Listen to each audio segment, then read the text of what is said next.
Bonsoir tout le monde et bienvenue sur Wow Spoken French. Je suis Gabrielle et ce soir, on va parler d'un sujet qui me touche personnellement, quelque chose qu'on fait tous après une longue journée de travail. Antoine, tu es là? Oui, bonsoir Gabriel, bonsoir à tous nos auditeurs. Je suis là et je dois dire que le sujet de ce soir tombe vraiment bien parce que j'ai eu une journée absolument épuisante aujourd'hui. Vous savez, ces journées où vous rentrez à la maison et vous avez juste envie de tout oublier? Oh là là, je connais très bien ce sentiment. Mais d'abord, je veux poser une question à nos auditeurs. Est-ce que vous avez eu une longue journée aujourd'hui? Est-ce que vous êtes fatigué en ce moment? Laissez un commentaire et dites-nous comment vous vous sentez. Votre avis nous intéresse beaucoup. Bonne idée, Gabriel. Donc moi, j'ai travaillé sans arrêt depuis ce matin. Réunions, appels téléphoniques, emails qui n'arrêtent pas d'arriver. Mon cerveau est complètement saturé. Et toi, comment était ta journée? Ma journée était bien chargée aussi, mais j'ai trouvé quelque chose de merveilleux pour me détendre ce soir avant notre podcast. Tu veux savoir ce que j'ai fait? Bien sûr, tu m'intrigues beaucoup là. J'ai fait une longue promenade dans le parc près de chez moi, 23 minutes à pied, avec de la musique douce dans les oreilles, sans regarder mon téléphone. Et je me suis sentie complètement différente après. La fatigue du travail a presque disparu. C'est comme si mon cerveau avait eu le temps de souffler enfin. C'est vraiment intéressant. Moi, personnellement, je suis plutôt du type canapé après le travail. Je rentre à la maison, je me change immédiatement et je m'installe sur mon canapé confortablement. Mais je dois admettre que parfois, ça ne suffit pas vraiment pour décompresser. Je regarde mon téléphone et finalement, je ne me repose pas vraiment. Exactement, c'est quelque chose de très important dont on parle ce soir. Se détendre vraiment, ça ne veut pas dire seulement être allongé ou regarder son téléphone. Il faut trouver des activités qui aident de vraiment notre cerveau et notre corps à se reposer. Antoine, qu'est-ce que tu fais habituellement le soir pour te détendre? Alors, j'ai plusieurs petites habitudes. D'abord, je prépare un bon café ou une tisane selon mon humeur du moment. Ce rituel du soir me plaît beaucoup. Il y a quelque chose de très apaisant dans le fait de préparer une boisson chaude, de sentir l'arôme, de tenir la tasse dans ses mains. Ensuite, souvent, j'écoute un podcast en cuisinant. La cuisine me détend vraiment. Oh, tu cuisines le soir, c'est une excellente activité pour se détendre. Moi j'adore cuisiner aussi, mais souvent je suis trop fatiguée pour ça. Je préfère des choses plus simples et moins actives. Par exemple, j'adore prendre un bain chaud avec des bougies allumées autour. C'est mon moment préféré de la journée parfois, c'est vraiment mon espace de paix. Un bain avec des bougies, ça semble extrêmement relaxant. Tu mets de la musique aussi? Oui, toujours. J'aime la musique douce, classique ou jazz. Ça crée une atmosphère très calme et très agréable. J'ai une petite enceinte Bluetooth dans ma salle de bain justement pour ça. Et toi, tu écoutes quoi comme musique pour te détendre? Moi, j'aime beaucoup la musique acoustique, guitare ou piano. Parfois aussi de vieilles chansons françaises des années 60 ou 70. Il y a quelque chose de très apaisant et de nostalgique dans ça. Et à nos auditeurs, j'ai une question pour vous. Quelle musique vous écoutez pour vous détendre? Écrivez-nous dans les commentaires. On adore découvrir vos goûts musicaux. Super idée. Maintenant, je voudrais parler de quelque chose que beaucoup de personnes font mais qui n'aide pas vraiment à se détendre. Antoine, tu vois ce que je veux dire? Tu parles des écrans peut-être? Les téléphones, les réseaux sociaux, tout ça. Exactement. Beaucoup de gens pensaient que regarder les réseaux sociaux le soir est relaxant. Mais en réalité, ça stimule le cerveau et ça empêche de vraiment se reposer. J'ai remarqué ça dans ma propre vie. Quand je passe 1 heure sur mon téléphone avant de dormir, je dors beaucoup moins bien. Et le matin, je me sens encore fatiguée. C'est vrai, j'ai lu des choses là-dessus aussi. La lumière bleue des écrans et aussi toutes les informations et les images qu'on reçoit en permanence, tout ça active le cerveau au lieu de le calmer et de le préparer au sommeil. Mais c'est difficile de résister, non? Nos téléphones sont tellement présents dans nos vies. Très difficile. C'est quelque chose que j'essaie activement de changer dans mes habitudes. Maintenant, j'essaie de poser mon téléphone 1 heure avant de dormir, dans une autre pièce si possible. À la place, je lis un livre avec une belle lampe douce, et la différence sur la qualité de mon sommeil est vraiment notable, je vous assure. La lecture, c'est classique mais vraiment efficace. Moi aussi, j'ai repris la lecture récemment après des années où je ne lisais presque plus.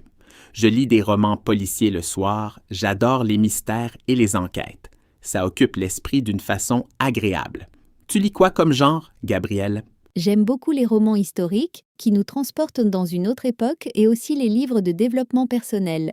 En ce moment, je lis un livre sur les habitudes quotidiennes et comment les changer positivement. C'est passionnant et très utile pour la vie de tous les jours. Ça a l'air très intéressant. Et à nos auditeurs, vous aimez lire? Quel est le dernier livre que vous avez lu ou que vous lisez en ce moment? Dites-nous dans les commentaires, on adore lire vos réponses et peut-être vous découvrirez de nouveaux livres grâce aux suggestions des autres. Absolument, c'est toujours enrichissant. Maintenant, parlons de quelque chose d'autre qui m'intéresse beaucoup, le sport.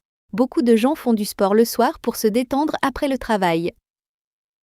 Antoine, tu fais du sport après le travail? Parfois oui, quand j'ai l'énergie nécessaire. Quand je me sens capable, je vais courir. Environ 30 minutes dans les rues de mon quartier et c'est vraiment incroyable comme ça transforme mon humeur complètement. Même quand je suis fatigué au début et que je n'ai pas envie, après la course, je me sens infiniment mieux. Mais honnêtement, certains soirs, je n'ai vraiment pas la motivation du tout. Je comprends tellement ce sentiment. Moi, j'ai commencé le yoga il y a quelques mois.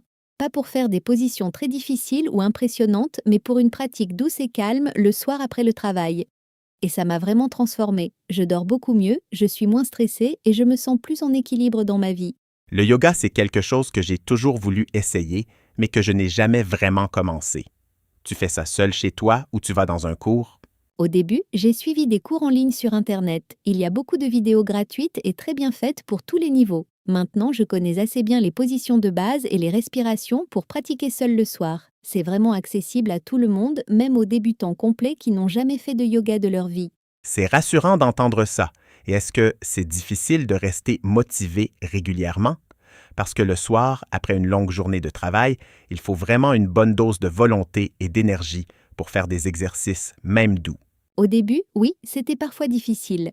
Mais j'ai eu une petite astuce très pratique, je mets mes vêtements de yoga dès que je rentre à la maison, avant même de manger ou de regarder mon téléphone. Comme ça, je suis déjà prête et je n'ai pas d'excuse facile pour ne pas pratiquer. Tu ris, Antoine? Non, je trouve ça vraiment très intelligent.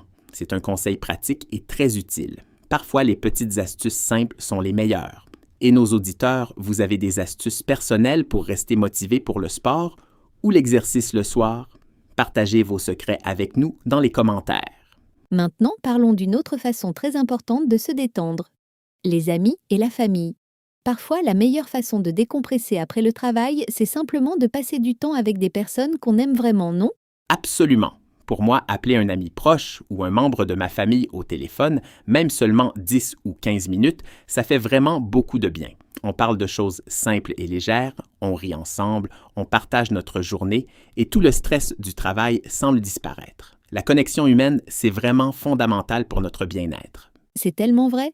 Et depuis qu'on utilise plus régulièrement les appels vidéo, c'est encore mieux. Tu vois le visage de la personne, tu vois ses expressions, c'est beaucoup plus chaleureux et naturel.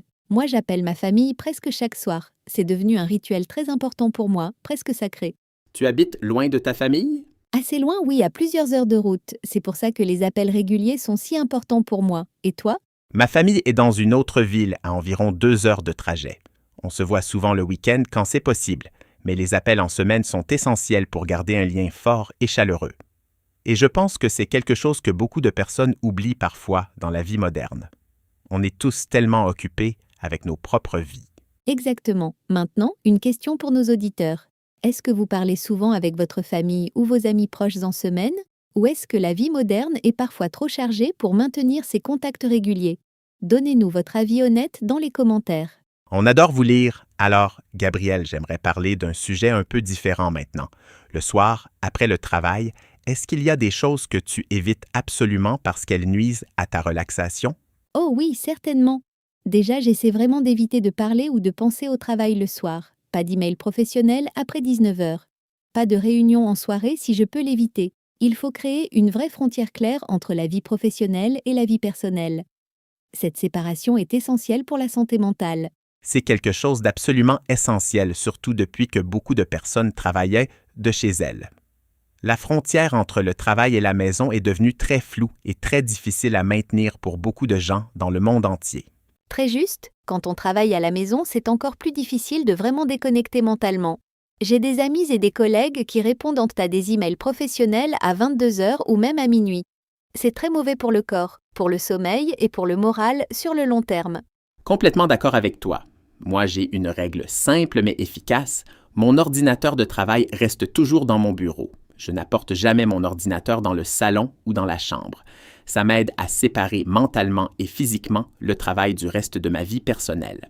C'est une excellente règle, la séparation physique des espaces aide vraiment le cerveau à comprendre la différence entre les moments.